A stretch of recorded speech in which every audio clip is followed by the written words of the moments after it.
আসসালামু আলাইকুম। দৈনিক সাতক্ষীরা দিগন্ত সংবাদে দেশ ও প্রবাসে থাকা সকল দর্শক শ্রোতাদের জানাই স্বাগত। সাথে আছি আমি সঞ্চিতা।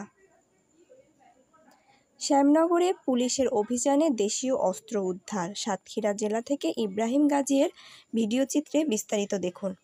সাতক্ষীরা শ্যামনগরে পুলিশের অভিযানে পরিত্যক্ত পুকুর থেকে 34 পিস হাঁসুয়া উদ্ধার।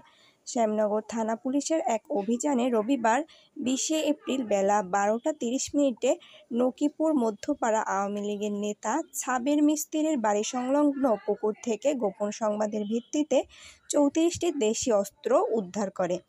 থানা পুলিশ সূত্রে শ্যামনগর থানার ওসি হুমায়ুন কবিরের নেতৃত্বে এসআই মিজান, এসআই আব্দুর রহিম সহ অন্যান্যদের উপস্থিতিতে উপজেলা সদরের নকিপুর মধ্যপাড়া এলাকায় সাবের মিস্ত্রির বাড়ি সংলগ্ন পুকুরে পুরনো প্লাস্টিকের বস্তার মধ্যে রাখা অবস্থায় 34 পিস কাঠের বাট সহ হাঁসুয়া রামদা উদ্ধার করা হয়। হাঁসুয়াগুলি আনুমানিক 2 ফুট লম্বা। শ্যামনগর থানার অফিসার ইনচার্জ মোহাম্মদ হুমায়ুন কবির মোল্লা বলেন, গোপন সংবাদের ভিত্তিতে পরিত্যক্ত অবস্থায় হাঁসুয়াগুলি উদ্ধার করা হয়েছে।